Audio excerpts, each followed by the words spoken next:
It's been a long road getting from there to here. I'm sorry, I've been rewatching Star Trek Enterprise lately, and it is criminally underappreciated as far as Star Trek series go. I mean, personally, I quite like it. It came out in 2001, the same year that some planes flew into buildings, and we got a movie about short people who go on a cheeky trip to Elrond's place, and then later decide to throw a ring into a volcano. And I'm sure other stuff happened that year too, and that's beside the point. It's Big Finish time! And I'm not gonna lie, I've been looking forward to getting to these ones. The 8th Doctor Adventures range is what really got me into Big Finish in the first place. I mean, sure, I started with the monthly plays and the Charlie arc, and don't get me wrong, I do love them to bits, but they just didn't click with me the way that these ones do, and I think I know why. The monthly plays had a very particular audience in mind, fans of the classic show who are adults now and are hungry for more stories in that universe that will challenge them as adults, with adult subject matters like death and suicide and Charlie getting sexually harassed and at one point being enslaved by a satanic gentleman's club. And Jesus Christ, what are you doing?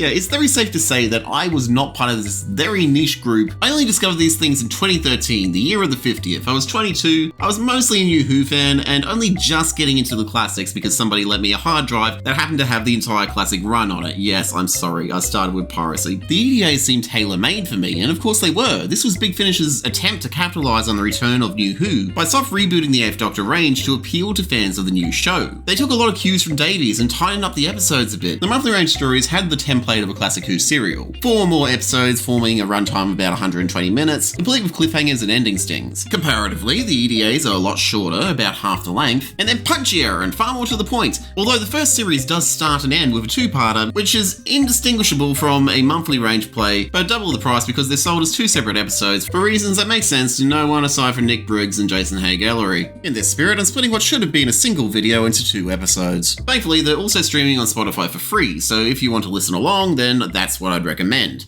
Anyway, let's get into it. Starting off the EDAs is the 2-parter Blood of the Daleks, and it opens with probably the best character introduction scene in the entire franchise. What the hell? You better hold on to something. What's happening? System's going haywire. Do you even know what you're doing? Half these controls are held on by duct tape. It's all right. Leveling off. The old girl just had a few feathers ruffled, that's all. Some power tore open a rift about 2.4 meters from where I'm standing. It's supposed to be my first day at work, and now look, I've got ladders in me ladders. And whatever or whoever it was sent something through. Something with 2 arms, 2 legs, body heat, a heartbeat, an intruder. At first it seems like the Doctor is in mid-adventure with an already established companion, but then the rug is pulled out from under your feet, the Doctor is alone, and this woman just randomly appeared in the TARDIS, and he's naturally pissed at the intrusion. Yeah, intruder, right. I'm the Doctor, by the way, and this is my home. You're trespassing in my home. That's one way of looking at it, yeah? So now you know who I am. I think the most pressing question is, who are you? Well, she's Lucy Bleeding Miller. She's 19, from Blackpool, mid-2000s. She's like the perfect amalgamation of Rose and Donna, which is impressive because Donna wasn't fully formed yet. She's feisty, loves to travel, and doesn't let the Doctor push her around. In general, doesn't really take shit from anyone. She knows her worth, demands respect, and is ready to stand up for herself. Just who the hell are you? I just told you. And what are you doing in my ship? I'm not sure I like your attitude much. What? You heard. I'm not here by choice, you know.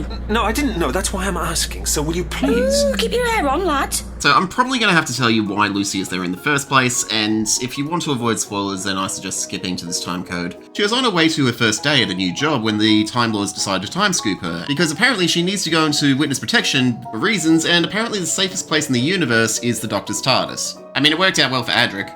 Anyway, the Doctor immediately tries to take her home, realises that he can't, and they end up in the far future, in a quiet part of the galactic frontier, on a planet amusingly named Red Rocket Rising. South Park, eat your heart out. And this planet has recently fallen victim to a freak asteroid strike, which obliterated one side of the planet, while subjecting the other to firestorms and later a dust cloud that blotted out the sun.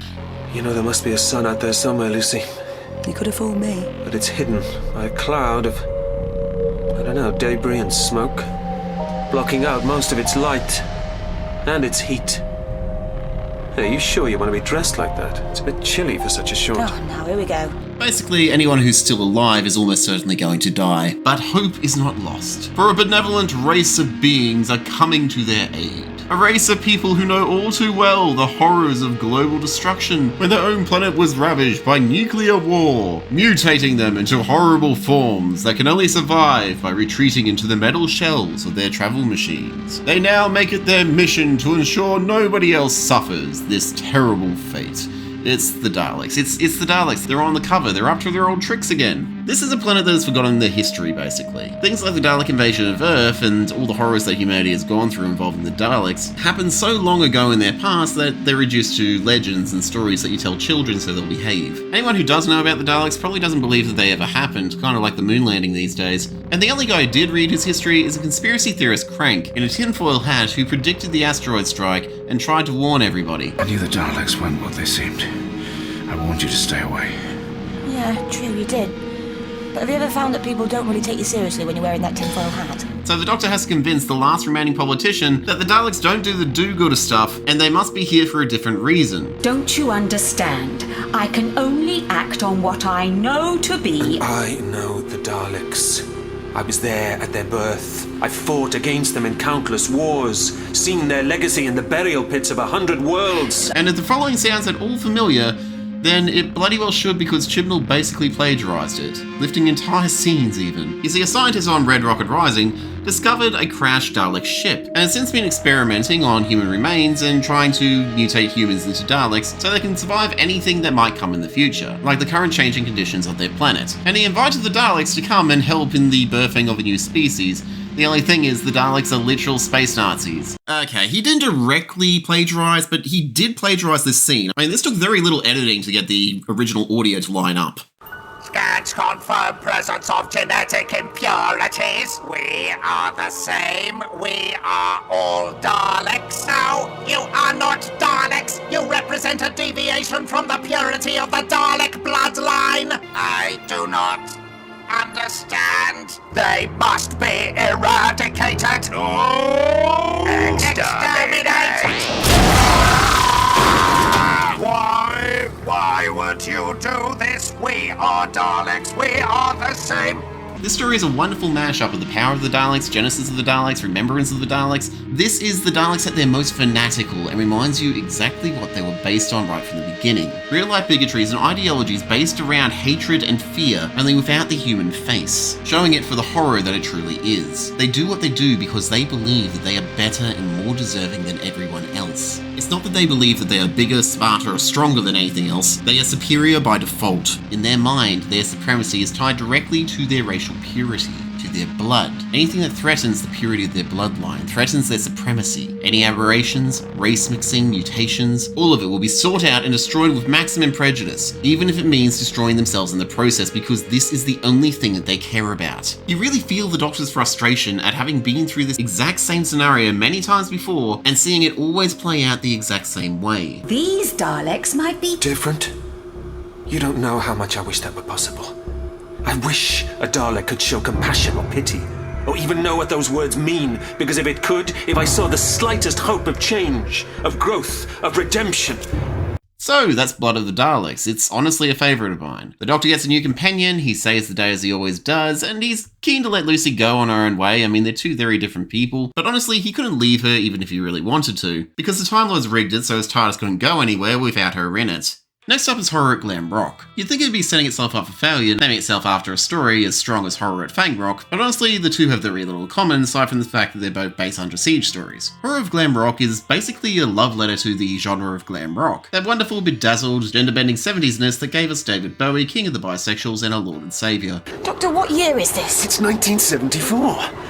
I bet they'll have those ketchup things in the shape of tomatoes. Why 1974? I was trying for your time.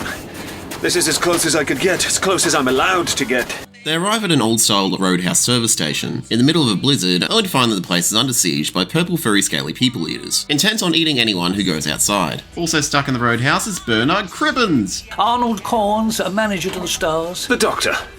I'm in the star business too, in a way. Who's playing a violent, abusive tour manager for a brother and sister act who are just about to make it big on Top of the Pops, with songs that the brother plagiarises from aliens who he communicates with through his music. I've had enough of this. I'm not having these two badmouth me to you, Doctor. Arnold! God, you're hurting me. Stop twisting. I'm keeping a hold of you and your little brother there. You're coming with me. In case you were wondering what Wilf got up to in the 70s, there you go. Early on, Lucy has a very bad habit of telling people that she's a time traveller, and it reaches its peak here when she meets her Auntie Pat.